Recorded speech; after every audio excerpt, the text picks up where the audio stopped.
Hello there and welcome to the Code Control Community Ask Me Anything session. Here we talk with our community members about their freelancing experiences and ask them anything about it. I'm Yuri and with Ella, we are community managers here for Code Control at 9 a.m. And today our guest is Balach, product manager consultant, creator of the planning tool Epic Works. And also Balach runs two podcasts inspired in Berlin about a growth mindset used creatively to make life better for the people and the planet, and Make It Work about technology, product management, and entrepreneurship. So, hello, Balach. Thank you, guys. Pleasure to be here. And the first question, describe a moment when you told yourself that you would be a freelancer. Oh, that's a good one. So I think I've thought about it a couple of times during my career, but I was very lucky to have jobs that were interesting enough. So I kind of kept that going. But last year was a moment where I was about to quit one of my jobs, and then somebody got in touch about a potential freelance project.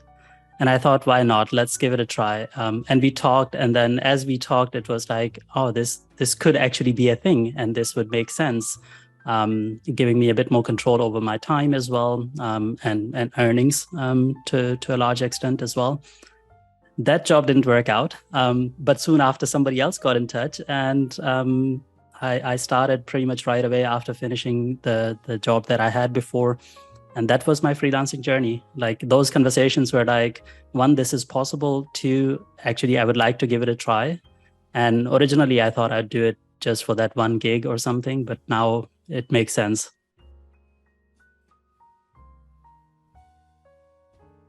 And was there any moment during this process of deciding to quit your job and freelance where you questioned whether it was the right idea?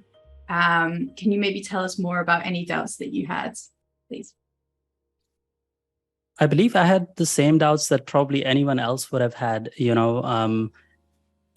I had somebody talking to me, so the start was more or less kind of going to be smooth in the sense that I wouldn't have to quit my job and start looking and maybe not find a job, right? So I skipped that doubt. But then the second doubt comes in, which is what happens after this project ends. And as a freelancer, most often you have a notice period of 2 weeks or 1 month or less. With a job, usually in Germany, it's 3 months. So there was that moment of, right, I would have to make sure that I line up something else after that. And since I haven't done this before, I don't know how to go about it, how this is going to work. So that was a very, very clear doubt of making sure that there's continuity, which is kind of almost guaranteed in a full-time job. But that definitely played a part. But I think I got excited enough. It was this idea of the possibility of learning with different teams that got me over that doubt of, yes, I will find something else one way or another, even if it takes a bit of time, but then I get to work with a whole new set of people on a whole new challenge, which is not guaranteed in a full-time, normal, regular job. In a regular job, you spend 3 years, you work on the same project. As a freelancer, you work on 10 projects in 3 years, and that is immense. How did you manage to change teams, to understand new people, to find a common language with them? Was it hard for you, or maybe easy, or maybe you have some tricks and tips how to do it? So far, I found it actually quite easy, but that was a journey. It took a lot of thinking.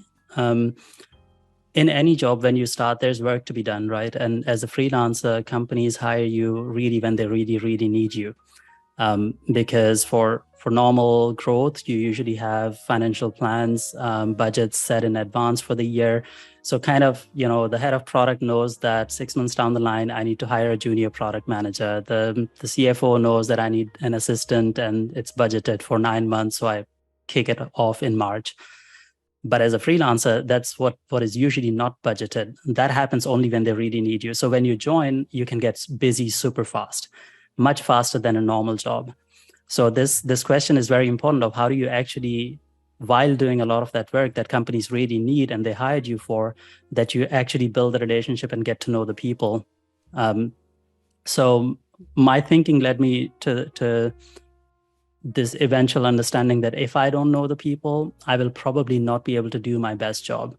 I have the skills that I have. I'm going to do my best anyway. That is always kind of the commitment that you walk into any prospect. But knowing people actually gets things done faster because we work in a collaborative industry. Like none of us works on any projects where you are alone. That's a rare situation. So I was like, you know what, I'm going to take extra time if I need to, but I will make sure that I talk to as many people as I can. And it's an advice that you find online as well in all sorts of articles. Like it doesn't take a genius to figure that out, but it does take a bit of commitment to say, even if my work is so much that I don't have time in those normal 8 hours or whatever I've committed to the client, that I take that time to get to know the people. If there's a company event, I will make time for that, even if I have to adjust other things. So that's what I did. In my first gig, in my first week, I took some extra time and I set up calls with everybody in the company. So this was a 56 people company. I set up calls with everyone, just introductory calls at the time that suited them. I made sure I follow up with people who didn't have time immediately. And I just talked to them. I told them why I was there, where I was coming from. I got to know them. And that helps a lot. And I did the same now in the second job as well. Take time. Like that's the tip I would give, with that emphasis that even if your normal day-to-day routine doesn't expose you to everybody, just go ahead, do it on your own initiative. Thanks so much. That's such a valuable insight. And I wonder if you can maybe tell me more about the context here. Like your work is as a PM, and perhaps you think that maybe this is something that regardless of role, freelancers should do in any capacity when they join a new company? Or do you think that this is something that is particularly important for PMs? And maybe you can tell me a little bit more about other skills that you think are important for PMs in particular.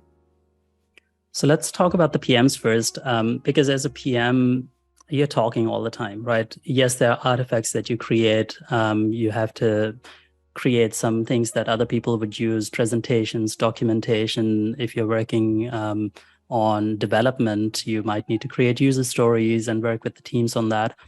So there's some part that is very hard, clear things that you need to do, concrete things that you need to do. But the rest of it is actually relating all of that to other people so they get on the same page. And that's where the work actually happens. If they do not understand, then nothing gets done, despite if you creating the best possible user stories and the documentation and the market analysis. If other people don't understand, it doesn't get done. So it helps to actually talk to these people and get to know them, not just have work meetings. So from a PM point of view, it is crucial. Like this is a skill that doesn't get talked about. Like we talk about communication skills, right? Everywhere you see communication skills are important. But how do you put into practice? Set up a time with people and talk to them. Even if you don't have a reason to talk to them in your first week or second week, it's good to know. It's good to know how the network within an organization actually functions and your place within that and how you can actually expedite that and create the best possible value. So from a PM point of view, very important. But let's say you're a Java backend, or forget about Java, enough people do Java. If you're a Scala or Rust backend developer, very niche in the market, if you have JavaScript on one end that everybody does and some of these obscure languages on the other, and you're brought in to work on a project, even then it is important because this is networking, this is references. These are people that you probably will come across maybe in other companies. There's a lot of turnover in the industry. So it really, really helps to get to know people. And if you're a shy person, for example, I always wondered about this, if you're an introvert and you don't go to community events as often because it's too much for you, we have all good reasons. Well, a job is the best possible scenario, right? You are contracted to work with these people anyway. So talk to them, make that time. And if nothing else, from a networking perspective, this is the best thing you can do for yourself, for code control when you come back, right? These people would see your work, see you as a person, and that's the image they would build of you and your reference, the original reference that you came through. You talk a lot about talking to people, and was it like your skill from the childhood, or maybe podcasts somehow helped you? How did you develop this skill? So it's not my skill from childhood at all. I consider myself introvert, extrovert, right in the middle. And this is something that I've had to develop, right? So everything that I just mentioned, the importance of knowing people, the importance of communication skills and communication practices within collaboration, it's something that I had to develop. I started my career as a QA engineer, went on to programming, switched to product management. And with each step, you realize how important it is to build relationships. And the way to build relationships is through talking to people. And so I had to develop those skills. And I consciously worked on that for many, many, many years. And talking about podcasts, I started the first podcast late December last year. It was a journey. Like, it took me a couple of months to kind of think and rethink and write down ideas and convince myself that I would sound good enough, or, the usual doubts that come in. So communication skills is something that you can develop if you set your mind to it. And what you can do is make it easy on yourself. When I consciously started working on this, I was like, okay, at least in the work domain, I'm going to work on this and make sure that, it helps the process, the value that we create, the collaboration that we do. And it still took me some time to go to community events. Like, I had a whole list of meetup events that I wanted to go to, but being an introvert, I just didn't. Or I would have like 3 or 4 in a week where I would be really interested, and I would only end up going to one. And I didn't even stay long enough. So I understand that part, that for some people, being on camera or being out in public in a big group of people that you don't know, and talking about yourself or your work can be very intimidating. But it's something that I've been working on and have developed, and the podcast helped, right? With every episode, if you go through the episodes, you will see that in the first few episodes, I'm using a lot of filler words. I'm thinking, I'm looking away. This is just me, but it starts to get better and better because you get comfortable. It's a skill. It's like any other skill, working out, learning programming. You develop it if you practice it. And that was my journey. It's so interesting. Thank you so much for sharing that. Really, I think it's really important for people to understand that, not everybody who is comfortable speaking to people is naturally comfortable speaking to people. So you make some really great points and share some really insightful tips there. I wonder if we can talk about this relationship that you have between communicating with people and exercising that skill, like really working out that muscle, and also being a founder, and whether you think that it would have been possible to be a founder without having worked on your communication skills, or what kind of different experience you might have had founding your company had you not worked on your communication skills. Maybe you can tell me more about that. That's an interesting combination. I haven't thought about it from that perspective. I would say it totally helps if you're comfortable, or you are getting comfortable, or at least convinced that it makes sense, and you're going to make an effort to talk to people. It definitely helps, because as a founder, you are in the sales business all the time. You're selling your story to other people. You are selling your product to other people. You're selling your story to your teammates, right? You have to find co-founders or other people to take a chance on you, because you're coming up with this idea. And even if you did startups before, that is no guarantee that it's going to succeed. So if you are comfortable telling your story from all these different angles, it makes a big difference. And for me, it did. Right. So my communication skills journey started about 4 or 5 years ago, or 6, 7 years ago, when I really got into product management and made it conscious. Had I not had that, would it still be possible to be a founder? I would think so. I know a few people who are founders who are much more introverted than me, and are not yet comfortable being out in public, but they're still founders. Now, in that sense, you would need to find allies who are perhaps complimenting you on that, who are better at telling those stories than you. And those would be your salespeople or your co-CEOs or your co-founders in different aspects. So you don't have to do everything. What you need to look at is what are your strengths, what is really needed, and if you are not the person to do it, how are you going to complement that? So I repeat this because I think this should not stop anybody from bringing out their idea. Go ahead, like try it out and find other people. If it gets too much for you, find other people. Like nobody has it all figured out. Just one random question. Tell me a story about those drums behind you. Those drums behind me, that is a birthday present from my sister from 2 years ago. So at some point in the last few years, I got very interested in music. I'm not a musician at all. I have no sense of rhythm, to be very honest. Like I couldn't dance to save my life, if you ask me. Of course, I love to dance and move and play these instruments, but that's really for play. I have one of those gas tank drums as well, and they sound really good. I can't really play it, but then I hit it and it sounds good, and the bongos are there as well, and then a bunch of other things. But this is just one of my interests that I just picked up to add another aspect to my life, not to be one-sided. Yeah, tell me more about not being one-sided, Balach. I feel like you have such a diverse portfolio of projects, of interests, and you're somebody who really has a lot going on at any one given time.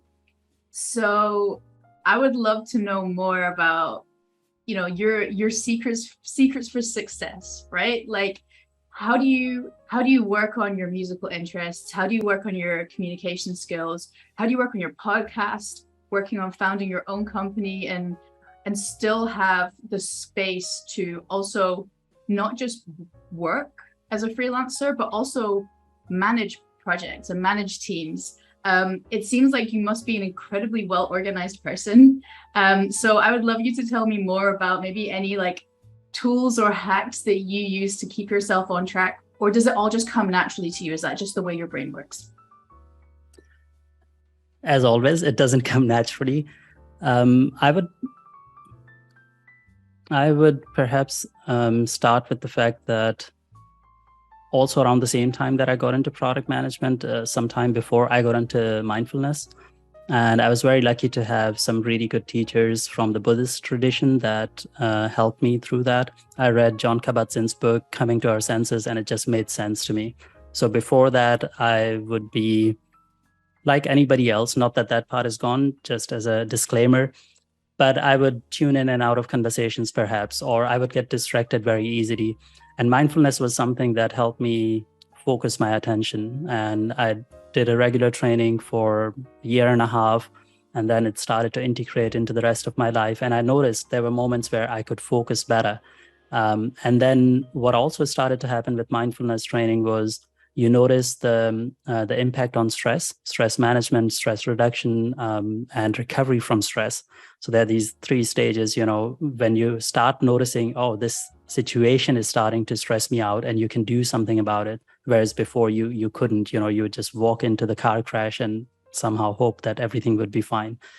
And then you notice when there is stress that you can still manage your focus and energy and eventually also recover faster. So for a lot of people, you have a bad day at work and it stays with you for the rest of the week, or it takes 2 or 3 days, or you come home and you're having dinner with your partner and you can barely have a conversation.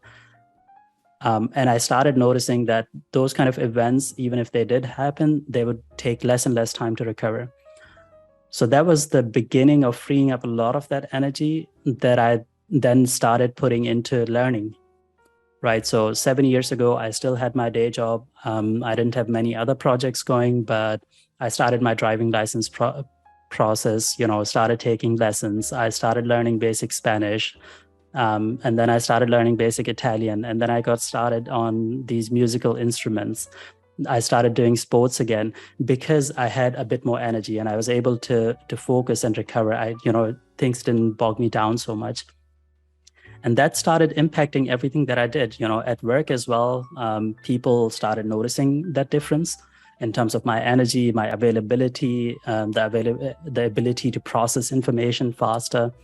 And I'm really describing it as a process that anybody can go through. Like mindfulness is an amazing tool, even if you don't go to the spiritual side of it. Just as an exercise, it's an incredible superpower to have in today's world. And then I kept taking on more responsibilities, so the driving process ends at some point. You get your driving license, and the 4 hours per week that you are spending on it are free for you now. What are you going to do with that, right? Something else, learn something else. I think I exhausted the whole TEDx talks, probably there's not a single talk that I haven't watched from the main TED conference, because I had time and I learned a lot from that. When I went to my next job, took on more responsibilities. My boss left, I took on his responsibilities because I had that energy available, and it was becoming more and more conscious that this was the reason, so I could keep up the practice. Lab 1886 was a great journey for me, because there it was an incubator. I worked on multiple projects. I was leading the product management team there. And then you start picking up all of these things, and you start building up that confidence. And then I got into my startup, and I had too many ideas. So, started the startup, started Inspired in Berlin first as a workshop series, and then ended that to focus more on Epic Works, then had Epic Works and another job. But it's that journey, it stays with you. And what I notice now, because this can get a very long story, and perhaps we'll touch on this in other questions, this cliche you find on Facebook and Instagram where people say you often feel tired, not because you're doing too much, but because you're not doing enough of what makes you come alive. Like, that's so true. If you do things that energize you, you can do so much more, and it doesn't exhaust you. So with all the things that are going on in my life, like, I think I'm the least stressed that I've ever been in my life. I sleep well at night. I have time for this call.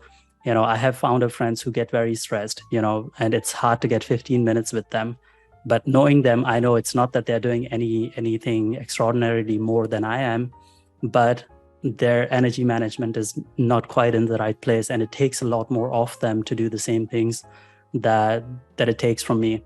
So I think for me, the credit goes to that original mindfulness practice. And since then, I've kept it up with different sports and different activities, and bringing it all together and being able to manage and focus my attention that allows me to do all of these things. And I love it, and it gives me more energy. You started so many things, and the next question is, how do you manage your time? So do you start them big, or do you make some small steps? Do you plan your day? How it works for you? So I have about 4 calendars now, and luckily I connect them with all my Google calendars. So on my phone, I see everything that is happening on all these different levels, right? So I have Doodle, I have Epic Works, I have Inspired, I have my personal calendar.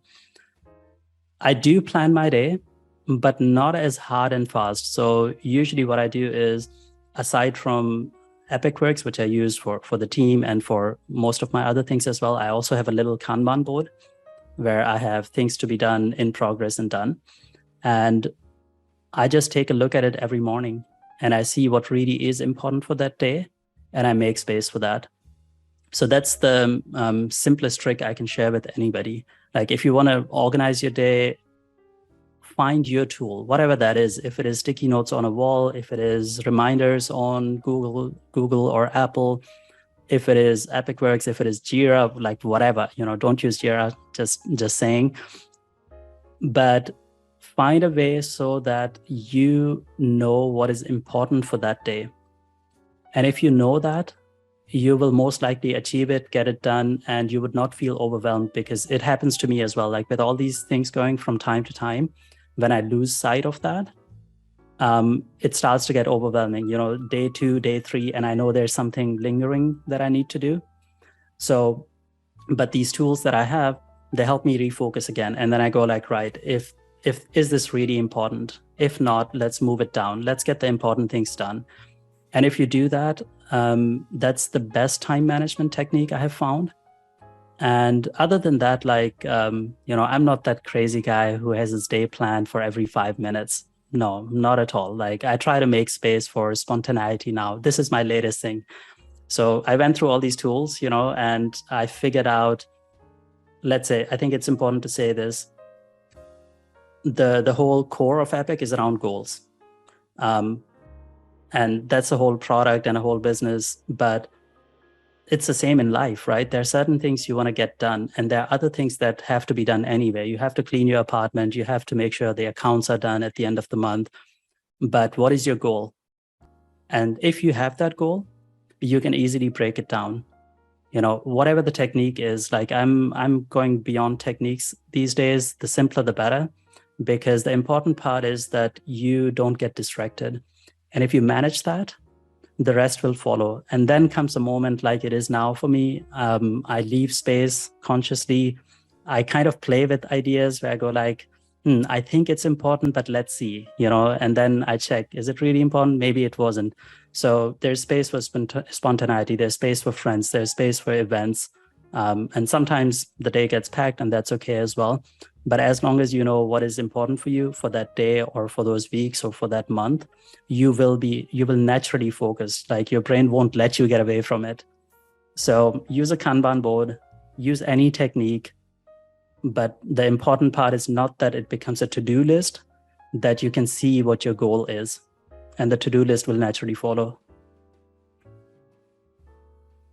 Thank you so much for that. And I really want to try and kind of synthesize the things that you're talking about, because what the sense that I've gotten from you while you've been talking with us today is, that Balach is really an evolution and a process and a journey, and that you are constantly refining and defining yourself and what's important to you, how you do things. And I wonder whether this is something that is kind of very intentional on your part now, or it became something that was intentional on your part in the past, or whether it just kind of like not naturally, of course, but like whether it happens as an outcome of your mindfulness and the practices that you've already committed to. How much of this kind of constant refinement is part of your mindfulness practice, or part of your philosophy, and how much of it just is something you were like, okay, I'm going to continue to reiterate, I'm going to continue to refine, because I'm a project manager and this is what we do? It's a really good question. I think let's start at the beginning. I've always been someone who cared about doing well, and when I was in school, this was really more the social norm, right? You were supposed to do well, and I wanted that recognition as a child, and I did that. And along the way, I kind of, as we grow up, sometimes we get jaded with the world or distracted, or the pressures of earning money come into the picture. And the same thing happened to me as well.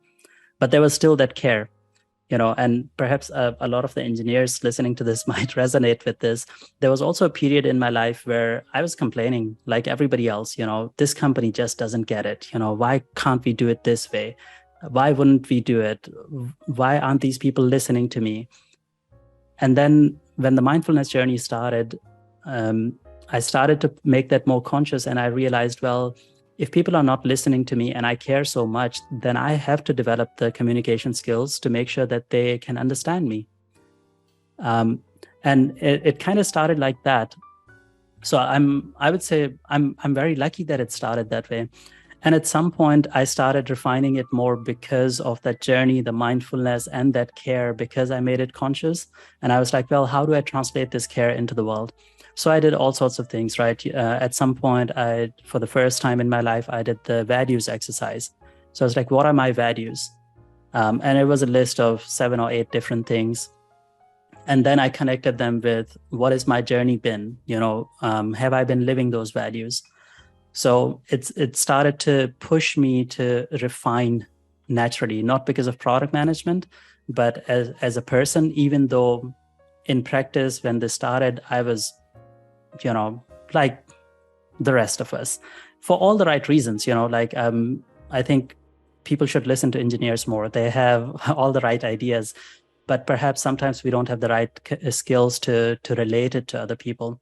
So I had to make it very conscious, and then it just got better and better. At some point I realized this thing of I have this reminder somewhere, which is, do you want to be right or do you want to be helpful? This was kind of the synthesis of some of those processes and learnings, where before, when I was complaining, I was still right, and because I was this kind of person who cared, like I worked very much on my arguments in my head. I was absolutely right. Other people just didn't get it. But once it clicked and it was like, do you want to be helpful or do you just want to be right? Well, I wanted to be helpful, So it was like, now the work begins. Now I have to make sure that I'm able to share this. I'm able to work with these people over longer term to make sure that the right things get done. To also make sure that if I am wrong, that I'm in communication and I have a chance of correcting myself. So this was bringing those values into the picture. And then I did these exercises again and again. And, one of the values that came out for me was that of service. Why do I care so much? Because I want to see a better world. Cliche or not, I want to see a better world, because, you look at people when they're happy, they do their best work. They're amazing people to hang out with. You look at people who do work that they enjoy, it's like, even if you're not working together, you want to be around that because it energizes you, and that flows into the rest of your life. So I was like, right, let's put it into practice. I could sit around and complain about the rest of the world, or I could get on with it. And that journey just keeps changing, growing, evolving over and over. So I think a lot of people have that. There's this exercise where if I ask you, Yuri, why do you do this? Why are you a community manager at Code Control? You would have an answer. And perhaps you can tell us, why do you do that? But if I keep asking why, eventually it comes down to something that is very core and essential to you. Perhaps it is about working with people and caring for people and helping them do their best. And the manifestation is you being such an amazing community manager, as well as you, Ella, at Code Control. That's the manifestation of that core value that you have. And if you can connect with that, this journey just kickstarts and keeps going itself. And that's how it's been for me. Answering your question, long story short, I would like to really help people, and I believe that we are all can share our knowledge and make each other better. So why do we have to hide it? We just have to share it, and the world will be better for sure. So Balach, if you weren't a product manager, I would say that you are a community manager. And I believe that you have a community around your podcast or Epic. So tell us more about it. So Epic Works is a podcast that is much more related to business, and Inspired in Berlin is much more about the rest of my life. I'm enrolled currently in Pentaray approach studies, which is a psychosomatic coaching method approach. It's again a continuation of that value of service and helping people and making the world a better place. And at some point, it was kind of imperative that message gets out, and as I started talking to more people in my founder journey, in my normal work as well, one of the things that comes out for me, which is very important, is that people are capable of so much more than their job title. An engineer is not just an engineer. Sometimes you talk to them and you realize they just love Legos, and not just love Legos, but they can build incredible, intricate things out of it. You talk to a community manager and you realize, God damn it, they are a musician and they're playing in a band and they're pretty big, in their town or in their city or in their country, aside from what you see them in their official role. So people have a lot more going for them, and those stories need to be heard. And like I said, I went through all the TED Talks and they're very curated, and the newer ones, you see people are very well prepared and they follow a script and mannerisms and so on. But there are so many more inspiring stories where the person is just heads down doing their work, but not enough people know about it. And I was like, if we are to make this world a better place, we have to highlight the common incredible good that people do. It's not just about the fancy people. It's not just about the startup that raised $1 billion, but what about the founder that is struggling at this moment, but has the same passion and the same drive? What about the person who is a coach and working with people one-on-one? They're not featured on Headspace or Calm. They don't have their own show on Netflix, but they're doing the same amount of good. So I was like, we need to highlight those stories, and somehow, and the best format I found was podcasting, because I was like, it's hard for me to get on social media. Like getting on video is really hard for me, but talking to people like this, it's amazing. Like, it doesn't matter that it's being recorded. It doesn't matter if I make mistakes and it doesn't sound right afterwards. It's us talking, and that's the easy part. So I found my way of highlighting those stories with Inspired in Berlin.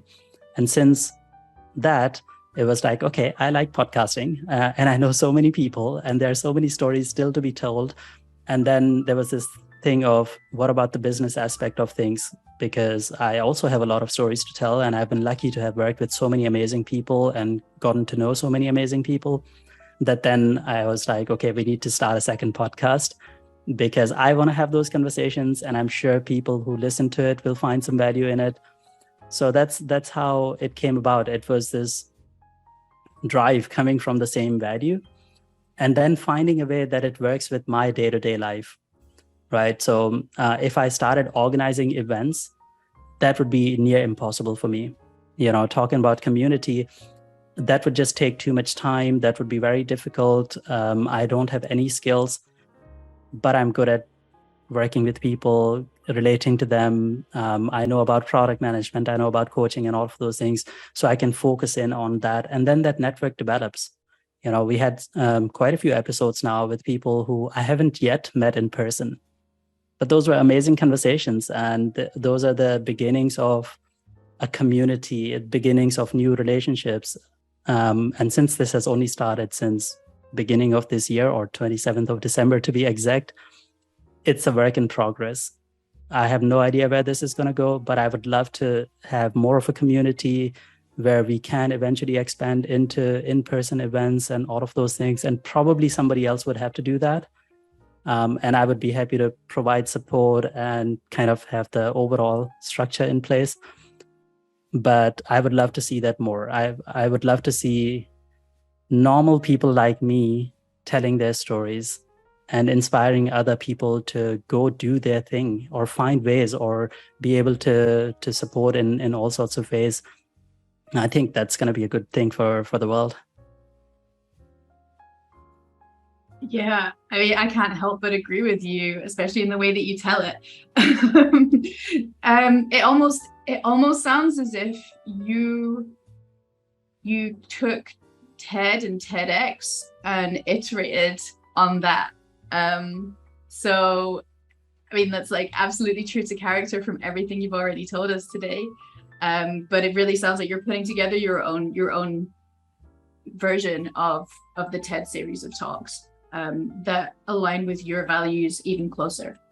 So maybe you can continue to tell me a little bit more about this, and you can talk about any particular kind of TED Talks that you watched or listened to that really helped you along your journey, or any books or resources that really resonated with you that you would love for people to know about and to know are out there that they can refer to. That's a great question. So TED Talks, because I exhausted them like a few years ago, it's hard to remember specifics. But one of the first talks that really resonated with me is from Tony Robbins. Tony Robbins is this acclaimed coach. He's huge now. He gets sometimes too hyper, and even for me. And I haven't been to any of his events, but that first talk, he has this one TED Talk, I think from like 10 years ago. And Al Gore had just lost the election. So I think it must have been after 2008 or late 2008. I was in the audience. And that really stood out for me because there were a bunch of things he talked about. He talked about some core needs that we have, and he talked about how you react to things. And I think that was planting the seed in me of everything that I mentioned. I'll let people look for that and find their own insights out of that. But whenever something happens, you have to get to a point, even if it is difficult or traumatic, you have to get to a point where you can say, well, what happened factually? What does it mean for me, right? From a values perspective, and what am I going to do about it? And that's how you really process things. So that was huge for me. And then there was a few. I don't think if I found John Kabat-Zinn on TED Talks, but there was a talk on mindfulness. It was a 10-minute talk. I can find it and we can share that with the audience later.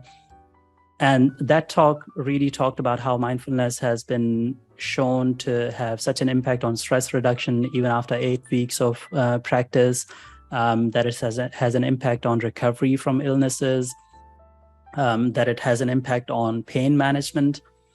And I was about to go into a knee operation. I had my knee playing football, broke the ligament. And that's when then I looked for John Kabat-Zinn's talks, and he has this 1.5 hour talk, which is incredible. I was like, this guy knows what he's talking about. He's not just explaining the concept, but you can feel that he has lived it the last 30 years. So I bought the book and I read the book while I was at the hospital after my operation. And that is a book that I would highly recommend, which is Coming to Our Senses by John Kabat-Zinn. It's a pretty thick book, but it was a super easy read for me, and I hope for other people as well. It's a bit different from some of the other books on the topic that can get very technical. But this was easy to read, and I would highly recommend it. Coming to Our Senses by John Kabat-Zinn. And the other book that had a big impact on me recently was 12 Rules for Life by Jordan Peterson. And again, Jordan Peterson can also get controversial, but if you can put that aside for a moment, those 12 rules are incredible because it inspires you and reminds you that no matter who you are, where you are, there are certain patterns that you're repeating that might be holding you back or that are adding to the suffering, if there's any in your life. And if you can recognize them, you can potentially get out of them. And it's just a good set of rules. And then his new book, Beyond Order, I would also highly recommend, because that's where, the first book is more like put your life in order. And if you do, you can contribute more, you will feel happier, all of those things. The second book, Beyond Order, is about once you have controlled the chaos, how do you blow it up again in some way? Because you also don't want to live a robotic life. Life needs to have some space for creativity, some space for spontaneity, some space where you consciously take on the challenges. And that has inspired me a lot. And that has reinforced a lot of things that I do. I could just stick with one job and one startup and one podcast, or not even that. But it's kind of like, well, if I have the energy, why not? Let's take in some more influences because it helps all the others as well. I believe that we can already start our own library after this podcast. So thank you very much for sharing all those books and videos. And you told that when you are on podcast, you are not afraid about making mistakes. And how do you feel about mistakes in life? It's something that I'm coming to terms with, because for a long time I called them mistakes. And these days I would say there are no mistakes in life. There are mistakes on a very normal level. You park your car in the wrong place, that's a mistake.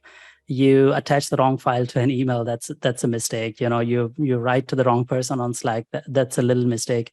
So those things happen. But on the bigger scale of things, when people usually ask this question, please do correct me if I take it in the wrong direction, they mean something like, should I start this startup or not? Would it be a mistake because it's going to take time and money and effort from me? Should I switch this job or not? I've come to believe that there are no real mistakes. Think of them more as experiments. And I'm going through this process. I'm not saying I've gotten this pat down, but think of it as a process through which you will learn. And as you learn, you grow, so, you might do the wrong thing from the perspective that you didn't get the result that you had expected or wanted. But the process is what really makes it worth every bit. So like that's the short answer to that. Mistakes, reframe them. Think of the process as an experiment. And the same for failure, right? So you don't get the result you wanted. You could say technically you failed to get the result you wanted.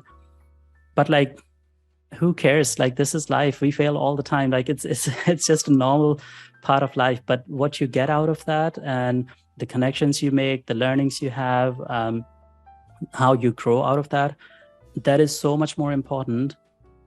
And it needs that emphasis because I don't know where it comes from, but I think the 18th century management frameworks and the Industrial Revolution, the whole measurement of performance, which by the way has an amazing, interesting history, and some of the original books written on it. There was this guy who was connected to a watchmaker, and then in his dad's factory he started measuring people's performance times to finish certain tasks, and he wrote a huge book on that. Later it was shown that there was bullshit. He made up a lot of the numbers. But that was the beginning of this modern day management. Ella spends 2 hours to do these emails, so now Yuri has to do 2 hours. And if he does it in 1.5 hours, we give him a little bonus. And if he does it in 2.5 hours, we penalize him for that. Yeah, no, there are too many factors, and that origin was distorted to begin with. So it's kind of you have to get over that part of judging yourself by the result you get based on what other people are getting because your circumstances are different. Be honest with yourself. Like, take a good hard look. And if you're wrong, like, you can be right and wrong. That's okay in the context, and then adjust. But whatever, make mistakes, right? If you hadn't made mistakes as a child, would you know how to walk now? No, right? Yeah, really, really love that. Along with so many of the nuggets of wisdom that you've shared with us today. I feel like this might be my last question, and I almost don't want it to be my last question because it's a bit of an anticlimax. But I feel like this conversation could literally continue for forever. So I'm going to ask, based on the, we don't really make mistakes. We just learn so that we can iterate again. Have you ever had to have that conversation with a boss or a client and had to explain to them that the project outcomes that they are unhappy with are a process of iteration? And how did that go? That's a very interesting question. Have I ever had that conversation? I think I've had that conversation in different forms. So there have been projects that didn't come to fruition, or the result was not as grandiose as we expected. We had a project at Here Technologies, and that even became part of the core product. We were in the innovations team, and we had a bunch of ideas, and one of those was much more complete and fitting, and we got it into the core product. But it took way too long, and we had to talk about it. We had to talk about the fact that had we started, or had we had a different kind of conversation earlier, we could have done it better, we could have done it faster, and we would have learned faster. And because it took a lot of time, we kind of came to the end of our time or budget, so to speak, and then it would have required too much more of an investment to even continue that. So you do have to justify, and I've had to justify this from time to time. In that case, we pivoted, we moved on, and then the second project didn't quite work out because of market conditions and internal big company reasons. And then we pivoted, and then I left the team, but that team has now made that project into a huge thing, and it's a moneymaker over there. So, like, if I look at the journey, having those conversations also allows you to move on. I think that is important to know, because if you don't, then you're still stuck in that moment of not having closure. There have been a couple of other occasions. We had quite a few projects at Lab 1886 where I had to readjust expectations. You aim for something, and we wanted to launch our e-scooter product. Like, we built this thing in 3 months. We started with one engineer. We onboarded like 12 in the next 6 to 12 weeks. That team grew rapidly, and we built this thing with machine learning, with backend, front end, iOS, Android apps. Amazing journey, ready to launch in 3 months. Didn't launch. Well, you have to justify that because, the event that we were going to do in Valencia with the local politicians got canceled because somebody had an accident, and then elections were coming up, so that never happened. We were going to launch in Mallorca, and everything was great, and we had everybody on board, the local authorities, and then one of our competitors flooded the market with their e-scooters, and they didn't take care of ground operations. So e-scooters ended up on the beach, on the promenade, and police decided to just take them all off, pounded all the scooters, and said we'll not issue any other permit. So we had to go back to our sponsors and tell them what's happening, and that this is going to take some time, and we have to find another market, and they're going to have to fund us for a bit longer. Eventually, that thing launched. We launched in Helsinki in the end, like 4 months later. And when we launched, we had insurances and everything else, which no other e-scooter service had. So the story ended well, but I've had to have these conversations many, many times where you have to justify failure of some sort, or mistakes that were made. There were a couple of times where we chose a technology where after a few months of really exploring it, we realized it was just not going to work out for us.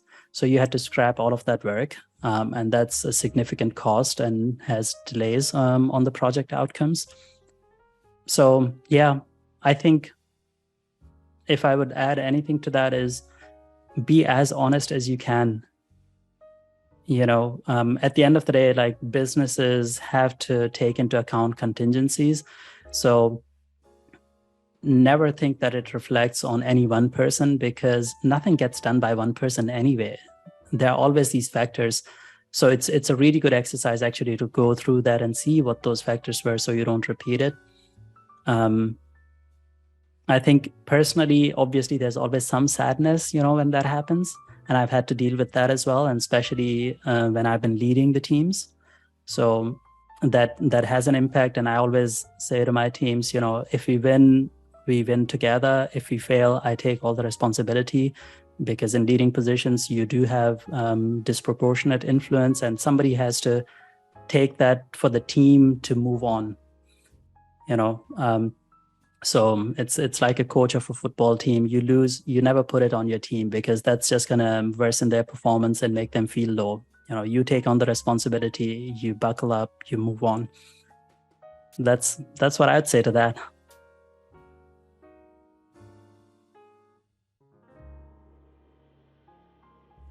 I was trying to push the space, but it doesn't work. So yeah, I really would love to have the sky as the limit for our conversation, but I believe the time is the limit. So here is one more question. What is one piece of advice you would like to share with the fellow code controllers? All right, that's a good one. Let's see.